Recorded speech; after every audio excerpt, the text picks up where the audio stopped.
నమస్తే, welcome to studios news. నేను మీ శ్రీలత. ముందుగా హెడ్లైన్స్. బీసీ సంక్షేమ శాఖపై సచివాలయంలో ముఖ్యమంత్రి నారా చంద్రబాబు నాయుడు సమీక్ష.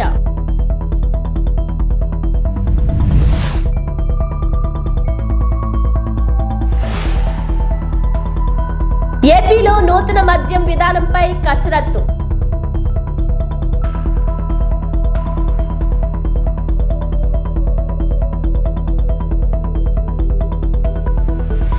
భూమి లేని నిరుపేదల బ్యాంకు ఖాతాల్లో ఏడాదికి 12,000. డిప్యూటీ సీఎం బట్టి విక్రమార్క.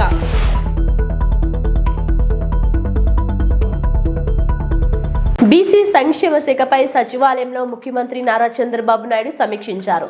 ఈ సమావేశానికి మంత్రి సవిత, అధికారులు హాజరయ్యారు. మద్యం విధానంపై క్షేత్రస్థాయిలో వివిధ సంఘాల నుంచి నివేదికలు తెప్పించుకున్నామని, కేబినెట్లో తమ నివేదికలను సమర్పిస్తామని మంత్రులు తెలిపారు. ఏపీలో నూతన మద్యం విధానంపై సీఎం చంద్రబాబుతో మంత్రివర్గ ఉపసంఘం సమావేశమే చర్చించింది. అనంతరం మంత్రులు నాదెండ్ల మనోహర్, సత్యకుమార్, కొల్లు రవీంద్ర, కొండపల్లి శ్రీనివాస్ మీడియాతో మాట్లాడారు. గత పాలకులు జే బ్రాండ్ మద్యం తీసుకొచ్చారు. మద్యపానం నిషేధమని మాయమాటలు చెప్పి సొంత బ్రాండ్లు ప్రవేశపెట్టారు. మల్టీనేషనల్ బ్రాండ్లు రాష్ట్రంలోకి రాకుండా అడ్డుకున్నారు. ప్రభుత్వ ఆదాయం పాలకుల జేబుల్లోకి వెళ్ళింది. అర్హత లేని వ్యక్తిని డిప్యూటేషన్ పై తీసుకొచ్చి వ్యవస్థను భ్రష్టు పెట్టించారు. నాసిరకం బ్రాండ్లు తెచ్చి ప్రజల ఆరోగ్యాలతో చెలగాటమాడారు. ఇల్సిట్ లెక్కర్ కూడా విపరీతంగా పెరిగిపోయింది. ఇవన్నీ కూడా పరిశీలించిన తర్వాత గౌరవ ముఖ్యమంత్రి గారు ఒక బెస్ట్ పాలసీ, గతంలో కూడా 94 తర్వాత అప్పుడున్నటువంటి విధానాల్లో మార్పులు చేసి దేశంలోనే ఆదర్శంగా నిలిచింది. ఆ రోజున దేశంలో ఉన్నటువంటి అన్ని రాష్ట్రాల్లో వచ్చి ఆంధ్ర రాష్ట్రంలో చూసి ఎలాంటి పాలసీ అమలు జరుగుతుందని ఆ రోజు చూశారు. దాన్ని కూడా దృష్టిలో పెట్టుకుని ఒక బెస్ట్ పాలసీని తయారు చేయడం కోసం మా కమిటీ సభ్యులందరం కూడా డిపార్ట్మెంట్లో కూడా వాళ్ళు కూడా అధ్యయనం చేశారు. దేశం అంతా వెళ్ళి దాదాపు ఒక 6 రాష్ట్రాలు గవర్నమెంట్ షాపులు అమలు జరుగుతున్నటువంటి విధానం, ప్రైవేట్ షాప్స్ అమలు జరుగుతున్నటువంటి విధానం, అటు ప్రైవేటు గవర్నమెంట్ కలిపి నడుపుతున్నటువంటి విధానం, ఇవన్నీ కూడా స్టడీ చేసి వాళ్ళకు రిపోర్ట్ చేసి ఇవ్వడం జరిగింది. అలాగే ట్యాక్సేషన్ కూడా ఏ రకంగా ఉందనేది ట్యాక్సేషన్ విషయంలో కానీ, ఎందుకంటే గతంలో మేము ఎన్నికల మేనిఫెస్టోలో ఇచ్చినటువంటి రిజర్వేషన్ కూడా ఏదైతే గీత కార్మికులు ఉంటారో ఆడి ట్యాపర్స్ కు సంబంధించి కళ్ళు గీత కార్మికులకి 10% షాప్స్ ఇస్తామని చెప్పి ఆ రోజున ఎన్నికల్లో హామీ ఇచ్చాం. దాని మీద కూడా ఒక రిపోర్ట్ తయారు చేసుకుని ఇవన్నీ కూడా మరి ముఖ్యమంత్రి గారికి ముందు రేపు సబ్ కమిటీ ముందు, రేపు కేబినెట్ ముందు పెట్టడానికి ఇది ఈ రోజు 3వ సమావేశం కూడా కండక్ట్ చేసుకున్నాం. ముఖ్యమంత్రి మొత్తం 4 సమావేశాలు అయినాయి. రేపు కేబినెట్ ముందు మా ప్రపోజల్ దీన్ని మరి పెట్టాలని చెప్పి నిర్ణయించుకున్నాం.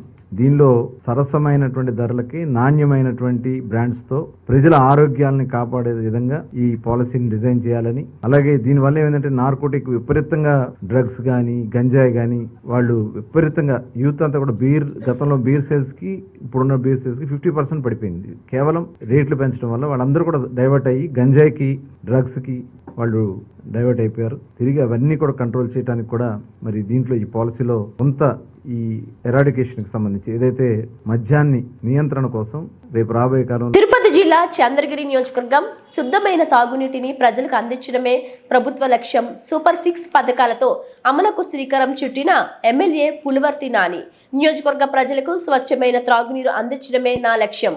పొలం పిలుస్తుంది పోస్టర్ను ఆవిష్కరించిన Chandragiri MLA.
Welcome to Suryateja news. September 17వ తేదీ నుంచి అక్టోబర్ 1వ తేదీ వరకు స్వభావ స్వచ్ఛత సంస్కార్ స్వచ్ఛత కార్యక్రమం నిర్వహిస్తున్నట్లు ఎమ్మిగనూరు మున్సిపల్ కమిషనర్ గంగిరెడ్డి తెలిపారు. కర్నూలు జిల్లా ఎమ్మిగనూరు మున్సిపల్ కమిషనర్ గంగిరెడ్డి మాట్లాడుతూ సెప్టెంబర్ 17వ తేదీ నుంచి అక్టోబర్ 1వ తేదీ వరకు స్వభావ స్వచ్ఛత సంస్కార్ స్వచ్ఛత కార్యక్రమం నిర్వహిస్తామని చెప్పారు.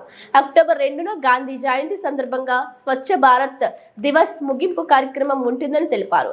ఈ కార్యక్రమంలో ప్రజలందరికీ భాగస్వామ్యం చేస్తూ ముందుకు వెళ్లాలని తెలియజేశారు. లో భాగంగా దాదాపు 2017 సంవత్సరం నుంచి ఇప్పటి వరకు రకరకాల కార్యక్రమాలు మనం చేపట్టడం జరుగుతుంది. స్వచ్ఛతా హీ సేవా కార్యక్రమం, ప్లాస్టిక్ వేస్ట్ మేనేజ్మెంట్, అదేవిధంగా ఆజాదీ కా అమృత్ మహోత్సవం, visual cleanliness, garbage free India అనే కార్యక్రమాలు చేసుకుంటూ 2024లో స్వభావ స్వచ్ఛత సంస్కార్ స్వచ్ఛత అనే కార్యక్రమం మనం నిర్వహించడం జరుగుతున్నది. ఈ కార్యక్రమంలో ముఖ్య ఉద్దేశం ప్రజలందరినీ కూడా భాగస్వామ్యం చేసుకోవడం, ప్రజలందరినీ కూడా కలుపుకొని ఎక్కడ కూడా చెత్త బయటపడకుండా door to door garbage collection, reduce, reuse, recycle, ఈ RRR ఏ విధంగా మనం సినిమా చూసామో అదే విధంగానే రెడ్యూస్, రీయూజ్, రీసైకిల్ ఎక్కడ కూడా చెత్త లేకుండా చెత్త రహిత నగరంగా మనం రూపొందించేటువంటి భాగంగా మనందరం ముందుకెళ్తున్నాం. దయచేసి పిల్లలు, NGO సంఘాలు, మెప్మా సిబ్బంది, రాజకీయ నాయకులు, రాజకీయాలకు అతీతంగా అందరూ పాల్గొని విరివిగా ఎక్కడ కూడా చెత్త లేకుండా చేసేటువంటి బాధ్యత మనందరిపైన ఉంది. దానిలో భాగంగానే ఈ 15 రోజులు ఈ కార్యక్రమం ఏర్పాటు చేయడం జరుగుతుంది. ఈ 15 రోజుల్లో మొదటి దినం మనము మెగా ర్యాలీ అనేటువంటిది ఏర్పాటు చేయడం జరిగింది. దీని తర్వాత మొక్కలు నాటే కార్యక్రమం, డిసిల్టేషన్ ఆఫ్ డ్రైన్స్, తర్వాత గార్బేజ్ హీప్స్ ఎక్కడైతే చెత్త కుప్పలుగా ఉంటుందో అటంటే రిమూవ్ చేసి చెత్త రహిత నగరంగా మనం చేయాల్సిన బాధ్యత మనందరిపైన ఉందని చెప్పేసి తెలియజేసుకుంటూ మనం ఈ విధంగా ముందుకెళ్ళి మనం స్వచ్ఛ ఎమ్మిగనూర్, గ్రీన్ ఎమ్మిగనూర్ ఏర్పాటు చేసిందిగా మిమ్మల్ని అందరూ రిక్వెస్ట్ చేసుకుంటూ ప్రతి ఒక్కరూ టుమారో ప్లాంటేషన్ కార్యక్రమం ఉంది. ప్రతి ఒక్క మనిషి, ప్రతి ఒక్క పౌరుడు, ప్రతి ఒక్క పిల్లవాడు, ప్రతి ఒక్క స్టూడెంటు, ప్రతి ఒక్క సెక్రటరీ అందరూ కూడా ప్రతి ఒక్కరూ ఒక్కొక్క చెట్టు నాటే కార్యక్రమం మనము టుమారో చేసిందిగా మిమ్మల్ని రిక్వెస్ట్ చేసుకుంటూ మీ అందరికీ ఈ కార్యక్రమాన్ని చేసిన మీ అందరికీ కూడా ధన్యవాదాలు తెలియజేసుకుంటూ సెలవు తీసుకుంటాను. దేశాన్ని పరిశుభ్రంగా ఉంచడం ద్వారా భారత మాతకు సేవ చేయడం మన కర్తవ్యం.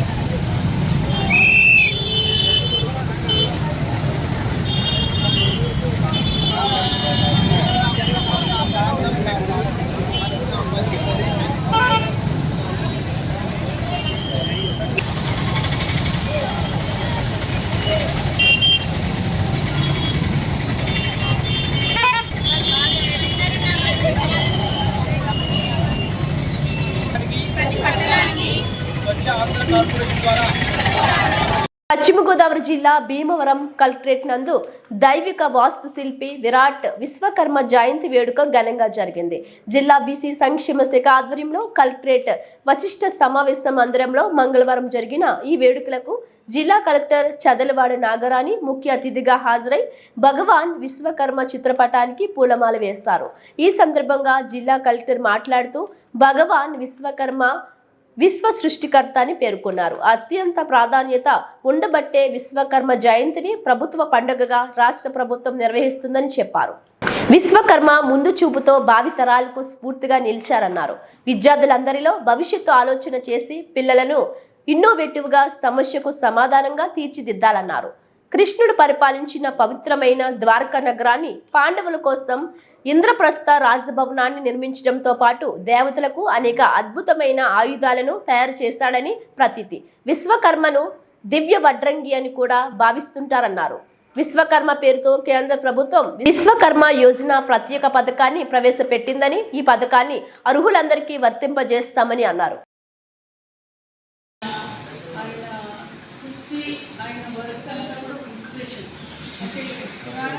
విషయంలోనే ఆయన ఎప్పుడో ముందు చూపుతోటి భావితరానికి స్ఫూర్తినిచ్చే విధంగా ఆయన వర్క్, ఆయన స్కిల్ అంతా కూడా ఇప్పుడు పాఠశాలలో చదువుతున్న పిల్లలకి కానీ కాలేజీలో చదువుతున్న పిల్లలందరికీ కూడా ఒక స్ఫూర్తిని నింపే విధంగా ఉంటుంది. అంటే ఫ్యూచరిస్టిక్గా ఆలోచించి ఆ రోజుల్లో వైఎస్ఎం లాంటి భవనాన్ని ఇంద్రప్రస్థ ద్వారకా నగర నిర్మాణంలో ఆయన యొక్క ఆలోచన ధోరణి బియాండ్ ఎడ్యుకేషన్ అనేది అంటే ఎవరో ఒకరు నేర్పిస్తే మనం నేర్చుకుని వెళ్ళిపోవడమే కాకుండా పిల్లల్ని ఫేస్ చేయడం అనేది ఎడ్యుకేషన్. పిల్లలకి ఒక వారికి వారు చదువుకున్న చదువు మీద కాన్ఫిడెన్స్ని ఇస్తూ ఉంటుంది. వారి యొక్క స్ఫూర్తితో ఈరోజు మనం అందరూ వారికి ఘనంగా నివాళులు అర్పించుకుంటూ వారిని స్మరించుకున్నాం. అదేవిధంగా నెక్స్ట్ ఇయర్ నుంచి మనం విశ్వకర్మ జయంతి సందర్భంగా మరింత వినూత్నంగా రకరకాల రంగాల్లో నిష్ణాతులైన ప్రతిభావంతులైన వారికి మనం పిలిచి అవార్డ్స్ ఇవ్వడం, అంటే మంచి ఆర్కిటెక్ట్ కానీ తర్వాత నిపుణులు ఆయా వర్క్స్లో నిపుణులైన మంచి స్కిల్ చూపించిన వారికి, ఎక్స్ట్రాడినరీ వర్క్ చూపించిన వారికి మనం ప్రశంసించడం అది చేసుకుంటామండి. పెడితే ఆయన ఇచ్చిన స్ఫూర్తికి మనం ముందుకు తీసుకెళ్ళడానికి అవకాశం ఉంటుందని తెలియజేస్తున్నాం. ఈ అవకాశం ఇచ్చిన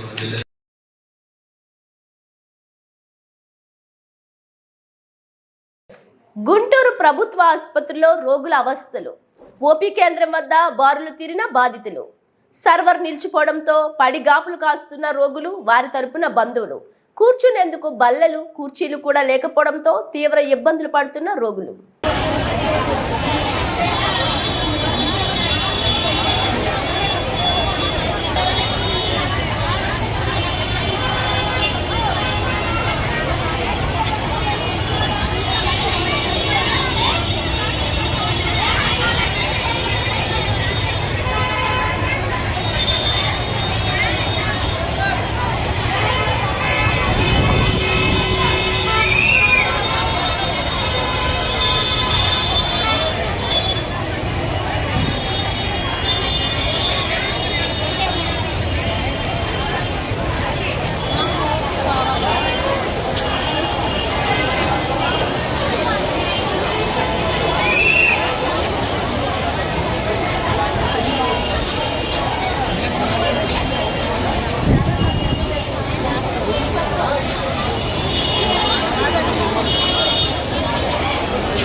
భూమి లేని నిరుపేదల బ్యాంకు ఖాతాల్లో ఏడాదికి 12,000. డిప్యూటీ సీఎం బట్టి విక్రమార్క.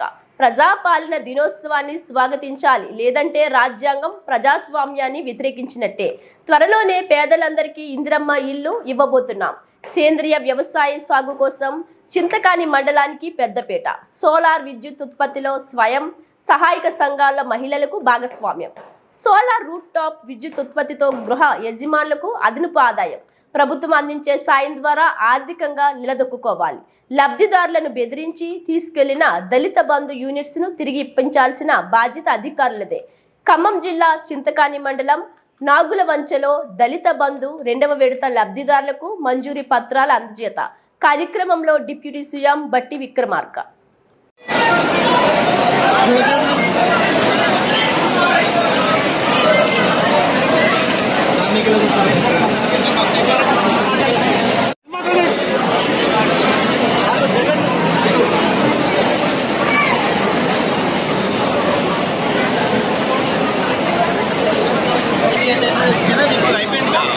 ప్రజాపాలన అంటే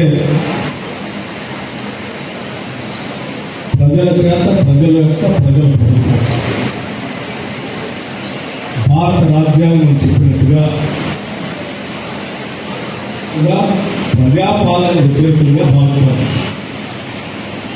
అలా భావించవద్దని ఈ రాష్ట్రంలో ఉన్నటువంటి అందరూ కూడా ప్రజాస్వామ్యాన్ని, ప్రజాపాలనని, ప్రజాప్రభుత్వాన్ని కోరుకుంటున్నారని మేమంతా భావిస్తూ ఈ ప్రభుత్వం ఈ రోజుని ప్రజాపాలన దినోత్సవంగా సెప్టెంబర్ 18 ప్రకటించి ముందుకు పోతా ఉన్నాం.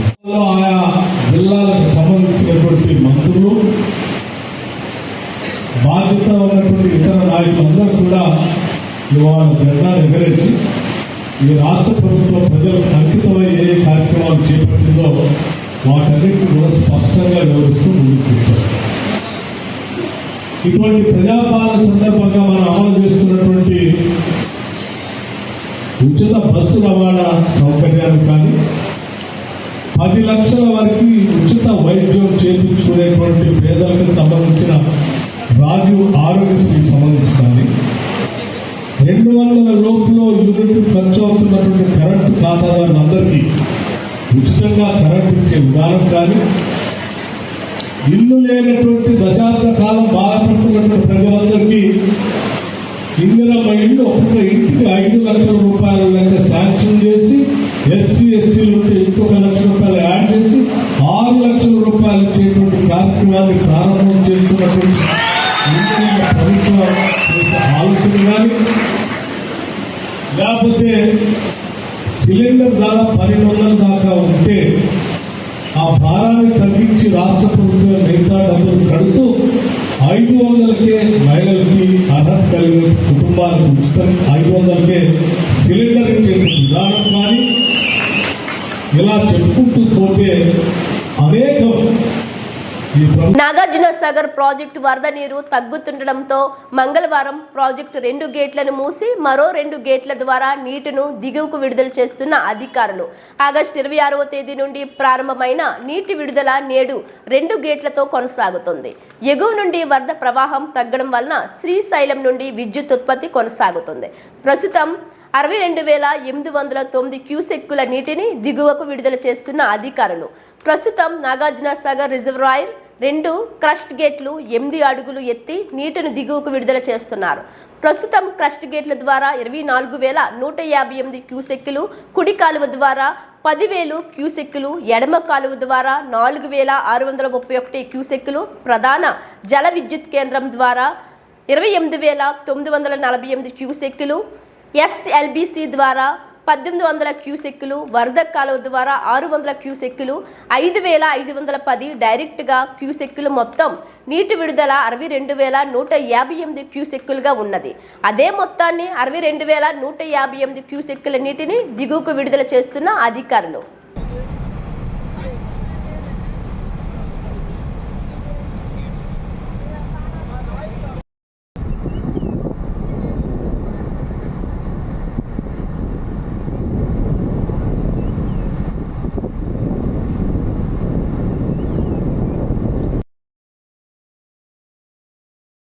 ఘనంగా ప్రజాపాలన దినోత్సవ వేడుకలు. త్రివర్ణ పతాకాన్ని ఆవిష్కరించిన రాష్ట్ర పంచాయతీరాజ్, గ్రామీణాభివృద్ధి, గ్రామీణ నీటి సరఫరా మరియు స్త్రీ శిశు సంక్షేమ శాఖ మంత్రి ధనసరి అనసూయ సీతక్క ములుగు జిల్లా కలెక్టరేట్ కార్యాలయ ఆవరణంలో మంగళవారం ప్రజాపాలన దినోత్సవ వేడుకలు అట్టహాసంగా జరిగాయి. ఈ వేడుకలకు జిల్లా యంత్రాంగం విస్తృత స్థాయిలో ఏర్పాట్లు చేసింది. ముఖ్య అతిథిగా రాష్ట్ర పంచాయతీరాజ్, గ్రామీణాభివృద్ధి, గ్రామీణ నీటి సరఫరా మరియు స్త్రీ శిశు సంక్షేమ శాఖ మంత్రి ధనసరి అనసూయ సీతక్క విచ్చేసి జాతీయ పతాకాన్ని ఆవిష్కరించారు. అనంతరం పోలీసుల నుండి గౌరవ వందనం స్వీకరించిన మంత్రి పుర ప్రముఖులకు, అధికార అనధికారులకు ప్రజాపాలన దినోత్సవ శుభాకాంక్షలు తెలియజేశారు. ఈ సందర్భంగా జిల్లా ప్రగతిని, సెప్టెంబర్ 17 ప్రాముఖ్యతను వివరిస్తూ ప్రజలను ఉద్దేశించి ప్రసంగించారు. ఈ వేడుకల్లో జిల్లా collector Divakar TS, SP Shabirish, అదనపు collector revenue CH Mahender ji, అదనపు కలెక్టర్ స్థానిక సంస్థలు ఇన్ఛార్జ్ సంపత్రావు, ఆర్డీఓ సత్యపాల్ రెడ్డి, పుర ప్రముఖులు, అన్ని శాఖలకు చెందిన అధికారులు, సిబ్బంది, ప్రజలు, విద్యార్థులు తదితరులు పాల్గొన్నారు.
దినోత్సవ వేడుకలకు విచ్చేసినటువంటి జిల్లా ప్రజలకు, తెలంగాణ పోరాట యోధులకు, ప్రజాప్రతినిధులకు, పుర ప్రముఖులకు, వివిధ శాఖల్లో పనిచేస్తున్నటువంటి ఉద్యోగులకు, మీడియా ప్రతినిధులకు, విద్యార్థులకు నా హృదయపూర్వక శుభాకాంక్షలను తెలియజేస్తున్నాను. చరిత్రలో 1948 సంవత్సరం సెప్టెంబర్ 17వ తేదీకి ఒక విశిష్టత ఉంది. 76 సంవత్సరాల క్రితం ఇదే రోజున మన తెలంగాణ భారతదేశంలో అంతర్భాగంగా మారింది. రాచరిక పాలన నుండి ప్రజాస్వామిక దశలోకి పరివర్తన చెందినది. మన స్వతంత్ర సమరయోధులు, మేధావుల దూరదృష్టి, ప్రభావవంతమైన చర్యల వల్ల భారతదేశం ఒక శక్తివంతమైన గణతంత్రంగా అవతరించింది. భారతదేశ నిర్మాణంలో తెలంగాణ ప్రజలు భాగం పశ్చిమ గోదావరి జిల్లా భీమవరం స్థానిక అంబేద్కర్ సర్కిల్ నందు నిర్వహించిన స్వచ్ఛతా హీ సేవ ప్రారంభ కార్యక్రమానికి కేంద్ర ఉక్కు భారీ పరిశ్రమల శాఖ సహాయ మంత్రి భూపతిరాజు శ్రీనివాస్ వర్మ ముఖ్య అతిథిగా పాల్గొన్నారు. ఈ కార్యక్రమంలో జిల్లా కలెక్టర్ చదలవాడ నాగరాణి, జిల్లా ఎస్పీ అద్నాన్ నయీం అస్మి, భీమవరం శాసనసభ్యులు పులపర్తి రామాంజనేయులు, ఉండి శాసనసభ్యులు కనుమూరి రఘురామకృష్ణంరాజు తదితరులు పాల్గొన్నారు. తొలుత వివిధ పాఠశాలలు, కళాశాలలు విద్యార్థులతో ఏర్పాటు చేసిన మానవాహారంలో పాల్గొని ప్రతిజ్ఞ చేశారు. అనంతరం అంబేద్కర్ సర్కిల్ వద్ద రైల్వే అండర్ పాస్ పక్క రోడ్లో చీపుర్లు చేతబట్టి చెత్తను శుభ్రం చేసి డస్ట్బిన్స్ లో వేశారు. ప్రజలను ఇందులో భాగస్వామ్యం చేయాలనేటువంటి ఆలోచనతో నరేంద్ర మోడీ గారి కార్యక్రమాన్ని చేపట్టడం జరిగింది. దీనికి దేశవ్యాప్తంగా పెద్ద ఎత్తున ప్రజల నుండి స్పందన వచ్చినటువంటి విషయం మనందరికీ కూడా తెలుసు. ఆంధ్రప్రదేశ్లో కూడా స్వచ్ఛ ఆంధ్రప్రదేశ్ పేరుతో ఒక కార్పొరేషన్ ఏర్పాటు చేయించి చంద్రబాబు నాయుడు గారు గతంలోనే ముఖ్యమంత్రిగా ఉన్నప్పుడు పెద్ద ఎత్తున స్వచ్ఛత కార్యక్రమాలు, ఈ విధంగా స్థానిక సంస్థలు అయితే పంచాయతీలకు కానీ మున్సిపాలిటీకి కానీ ఏదైతే వాహనాలు చెత్తని వేరు చేయడానికి తడి చెత్త, పొడి చెత్త పేరుతో పెద్ద ఎత్తున వాహనాలు మంజూరు చేయడం కేంద్ర ప్రభుత్వం, రాష్ట్ర ప్రభుత్వం కలిపి, అదేవిధంగా పెద్ద ఎత్తున టాయిలెట్స్ నిర్మాణాన్ని ప్రోత్సహించడం, విద్యా సంస్థల్లో కానీ స్థానికంగా ఉన్నటువంటి గృహాల్లో కానీ ఇటువంటి కార్యక్రమాలు ప్రభుత్వాలు కలిసి చేపట్టడం జరిగింది. దీని యొక్క లక్ష్యం చెత్త రహిత భారతదేశం నిర్మాణం చేయాలి అనేటువంటి ఆలోచన ఇవాళ చంద్రబాబు నాయుడు గారు, నరేంద్ర మోడీ గారిది. అందులో భాగంగా మనంతా కూడా భాగస్వాములు కావాలి. ప్రజలు, యువకులు, విద్యార్థులు భీమవరంలో నిర్వహించినటువంటి కార్యక్రమానికి ఇక్కడ మానవహారం ఏర్పాటు చేసినటువంటి ఎన్జిఓలకు, విద్యార్థులకు, ఎన్సీసీ క్యాడెట్స్కు అందరికీ కూడా మరి ధన్యవాదాలు తెలియజేస్తున్నాం. ఈ కార్యక్రమాన్ని మనం అక్టోబర్ 2 వరకు చేసుకుంటున్నాము. ముఖ్యంగా పిల్లలు, యూత్ ఎవరైతే మానవహారంలో ఈరోజు పాల్గొన్నారో వాళ్ళందరూ కూడా మైండ్లో పెట్టుకోవాల్సింది ఏంటంటే ఏదైనా తిని ఇంకా పాడేయడం అనేది ఎంత ఇబ్బందికరం. అంటే వాళ్ళు తిని పాడేసేసింది వేరే వాళ్ళు వచ్చి క్లీన్ చేయడం అంటే అది చాలా కష్టమైన పని. అలా కాకుండా ప్రతి విద్యార్థి కాలేజ్కి వెళ్ళే విద్యార్థి, స్కూల్కి వెళ్ళే విద్యార్థి ఏది కూడా ఎక్కడ పడితే అక్కడ చెత్త వేయకుండా ఉండడం అనే ఒక కాన్సెప్ట్ చిన్నప్పటి నుంచి పిల్లలకి అవగాహన కల్పించడం, మైండ్లోకి ఎక్కించడం అనేది ఈ కార్యక్రమం ఉద్దేశం. ఎప్పుడైతే మన సమాజం క్లీన్గా ఉంటుందో అప్పుడే మనకి అభివృద్ధి, ఒక ఆరోగ్యంలో ఒక డెవలప్మెంట్ అనేది సాధ్యమవుతుంది. మనం మన జిల్లాలో అయితే మనం ప్రతి డిపార్ట్మెంట్లో కూడా టేకప్ చేసాం. ప్రతి గ్రామ పంచాయతీ, ప్రతి మున్సిపాలిటీలో ప్రతి ఎత్తున ఈ కార్యక్రమాన్ని చేయడం జరుగుతుంది. అదేవిధంగా శానిటేషన్ వర్కర్స్ ఎవరైతే మన ఆరోగ్యం కోసం, మన సమాజం ఆరోగ్యం కోసం వారి యొక్క ఆరోగ్యాన్ని త్యాగం చేస్తున్నారు, వారి యొక్క డెవలప్మెంట్ కోసం, వెల్ఫేర్ కోసం కూడా మెడికల్ క్యాంప్. ఇవి బులెటిన్ అప్డేట్స్.